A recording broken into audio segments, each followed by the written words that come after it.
What's going on, everybody? This is Afro Think Tank. We got W.E.B. Du Bois versus Washington. Which ideology is the right one for African Americans? And currently, that battle is happening now.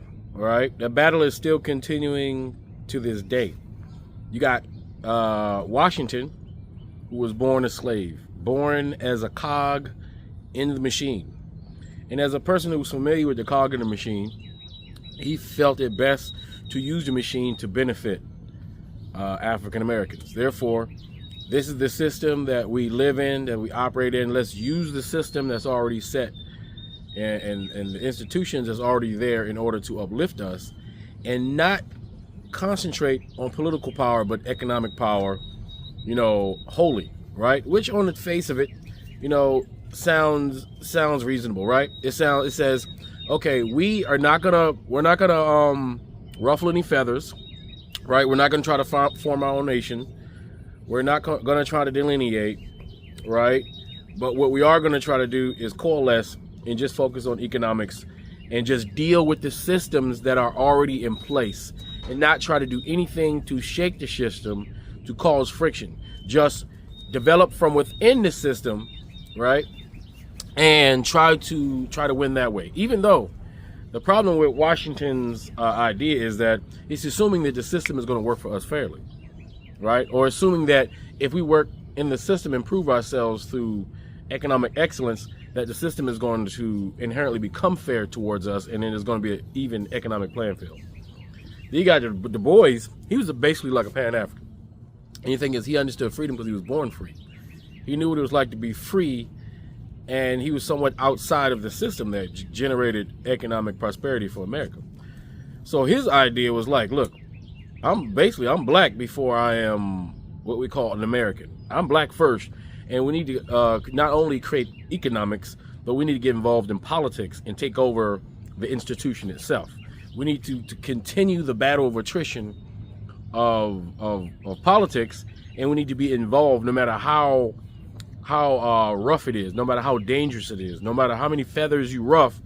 If you do not get yourself involved in politics and separate yourself and distinguish yourself politically, along with creating allies throughout the world that look like you, the only people who can possibly be your allies to create economic supply lines that will benefit you politically, right? And so, those two arguments, those two had things that they both did agree on, but they have different methods, different ways to go about it, right? And nowadays we have kind of like that thing happening now. You have like the ethno-nationalists, right?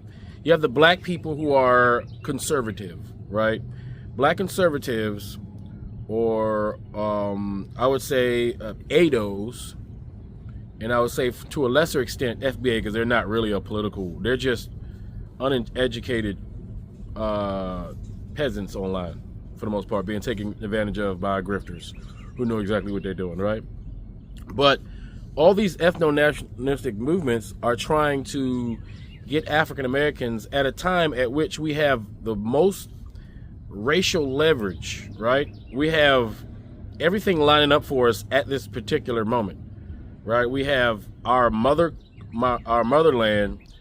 and their governments organizing and securing their own resources and retooling their governments to work more for them, right? It's a messy, long drawn out process, but that's what's happening, right? We have black business owners and black professionals on around the globe continuing to excel in whatever field that they're excelling in. We are, even though the system was created to keep us out of certain positions, out of certain industries, we are slowly but surely, like water seeping through any available crack, we're slowly seeping into those industries, along with all the billionaire industries like crude oil and shipping and all the big dog industries that bring vast wealth to nations, right? And so African Americans, right, the ethnic group of Africans who are a combination of various different Western Central Africans and Southern Africans to a lesser, and Eastern Africans to a lesser extent, right? We are currently continuing to elevate ourselves up the economic ladder in every different genre, in every different industry, and we are currently the richest and most capable Africans on the planet, with a large amount of spending power, a large amount of influence, probably the most influence outside of white supremacy. Outside of white supremacy, African American culture has the largest influence. That's just a fact, right? Soft power. We have a lot of soft power to influence, to inspire, right, and to do various other things you can do with that kind of power, along with growing hard power with all of our nations, including our Caribbean nations that are also struggling with their own neocolonialism from, the tourist industry, which is a monster all in of itself, right? But as they struggle and they gain their independence from former colonizers, right, all the black people are now sitting in certain positions to where they only need a few more pieces in order to gain that economic power that brings respect and stability to the world, right? And will also catapult all of us collectively as black folks around the world to superpower status, right? And the current powers that be can see that, right? And they're doing everything they can to try to stop that, including infiltrating black groups or creating black groups like FBA and ADOS in order to promote delineation and the slowing down of the Pan-African ideology, which is working together economically and socially with all black people that look like you, that are all African in origin, in order to collectively utilize each other's economies to shield each other from the parasitic economy of the white Western world, to be able to build wealth uninhibited by the institutions created by white people to keep us down, but to keep us operating within their institutions in order for the institutions to work. Because keep in mind, the white Western institution doesn't work unless it doesn't work unless if it doesn't have slaves, it doesn't work. So the white Western institutions require other groups of people to do their work for them, right?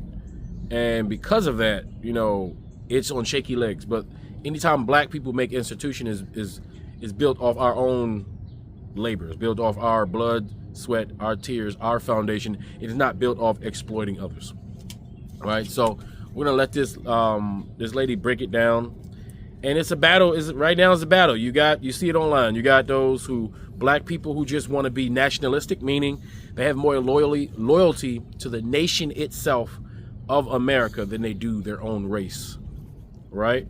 And they hide that behind their ethnicity, but your ethnicity in America, right, legally is just an American, right? The subgroup, right, which is all recognized as the African Americans, right, which is a group that we make sure we continue to define ourselves as Africans, because that's what we are, right? And despite the propaganda and the miseducation to try to make us believe we're something else, and it worked. We got a lot of African Americans who don't think that they're African American, which is insane, right? We got a lot of people who don't realize 1 + 1 is 2, and 2 + 2 is 4, and 4 + 4 is 8. We got a lot of people who struggle with that math, right? And and that's consistent throughout the world. Most of the world has been illiterate for the most part. Most of the world are like this for different degrees. The level of education, right, on this planet is very lackluster. We're just getting into it. People are just starting to become educated, even though you would think that we've been in the enlightenment period for a while, but the powers that be like to hide the enlightenment portions of the world from the masses, maintaining a level of ignorance that they can manipulate with their word salad, right? A smart person in a room can't manipulate a bunch of other smart people in a room, but a smart person in a room can manipulate a bunch of non-smart people. And that's what grifters do. They're semi-smart or dumb people who manipulate people who are dumber than them, right? They're just, the grifter is just that bit smart enough to know that they can grift people stupider than them. So that's pretty much what that is. And that's what we got FBA and everything like that, which is anti-intellectual disunity movement versus the Black excellence unity movement of Pan-Africanism. And just for the record, Pan-Africanism doesn't mean if you're an African American, you have to give up your African American culture and move to Africa and be an African in Africa. It doesn't mean that, never has. It's an option within the ecosystem of being a Pan-African and belonging to the greater black youth, the greater black world, having access to the world in black spaces where you can be black without having to think about being black, where you can be black and not have to watch your back because you're black. That's what that's for. But as far as having to move anywhere, it doesn't require you to do anything. It just requires you to change your mindset and say, I'm going to choose race over nationality. Just like Islam, they choose Islam, the religion, over their nationality, over their race, over everything in certain circumstances, because those barbaric, savage Arabs think they're the best Muslims, right? And they think they're better Muslims, and they still got racism within religion, but supposedly the religions are supposed to transcend race and nationality and ethnicity and all that crap, right? So everybody always finds ways to unify, but you can unify over a religion, over a emerging ethnic group. You can unify over a genre. A lot of people unify FBA. They unify under hip hop. That's their religion, hip hop. If you notice, FBA's religion is hip hop. That's their Bible. Anything that got to do with hip hop, that's the religion. That is the end all be all to Black American culture, and that is the hill they're gonna die on. And FBA for life. That's them, right? But there are obviously vastly more things in the African American culture than hip hop, right? And if you're a Pan-African, usually you're a little bit more educated, more cultured, and you know these things because you attempt to learn about the cultures of people who look like you in order to enrich yourself in your life. Anyway, you guys tell me what you think in the comment section. It's Afro Think Tank. Learn something, teach something. I'm out. Here's a question for my deep thinkers. Was Booker T. Washington a pragmatist who understood that survival comes before justice? Or was he giving white America exactly what it wanted? Was W.E.B. Du Bois a visionary who refused to accept less than what was deserved? Or was he asking for something that could get people killed? This is the debate that split Black America in two, and it never really ended. Washington was born into slavery in Virginia in 1856. He built Tuskegee from nothing, and by the 1890s, he's the most powerful Black man in America. Presidents call him, white industrialists write him checks. His message? Work, build, be useful, don't push too hard.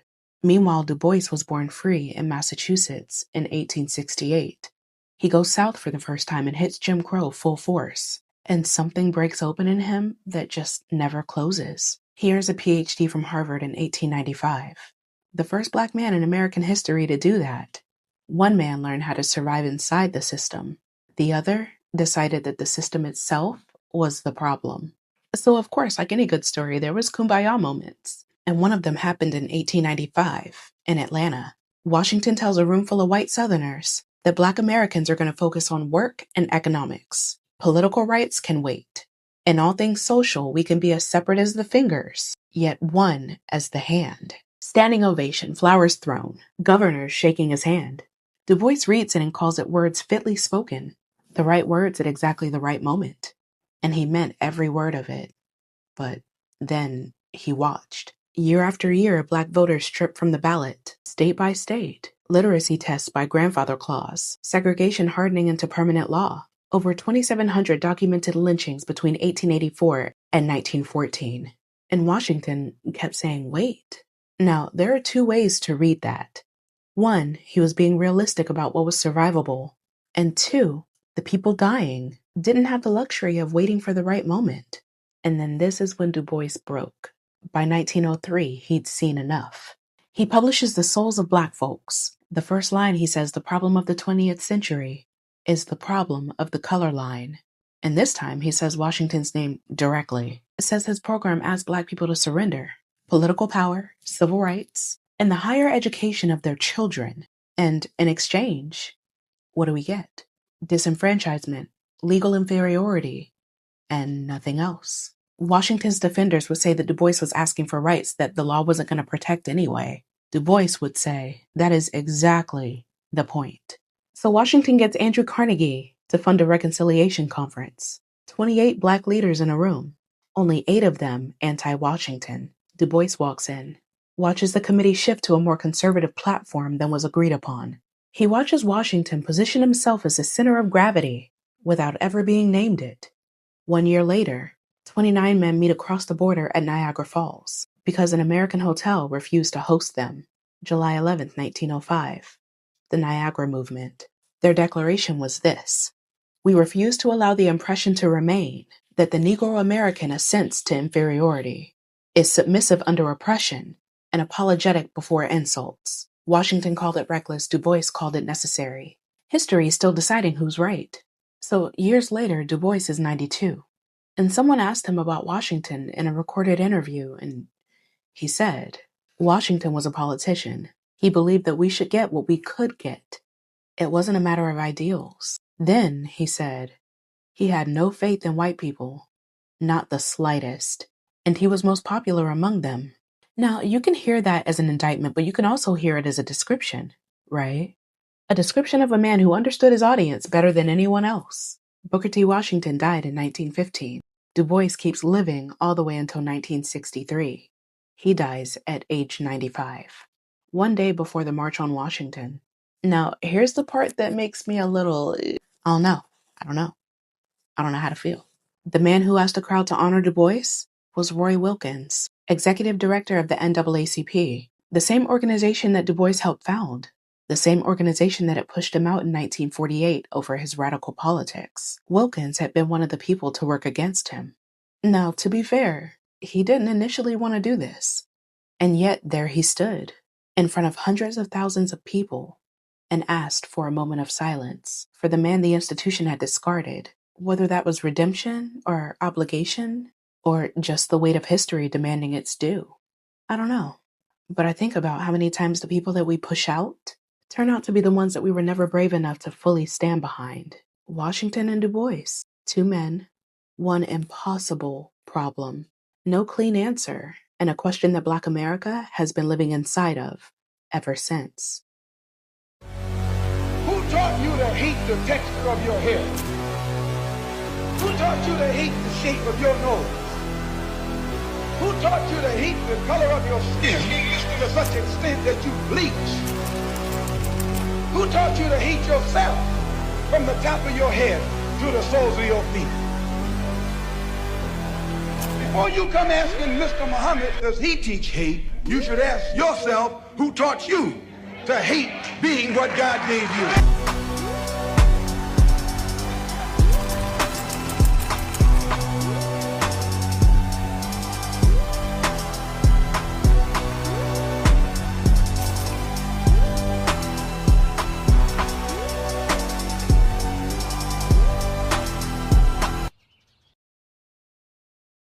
Free Sudan! Boycott diamonds and gold! Free Sudan!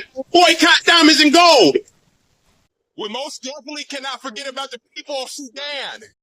Thanks for watching Afro Think Tank. Don't forget to like, share, and subscribe.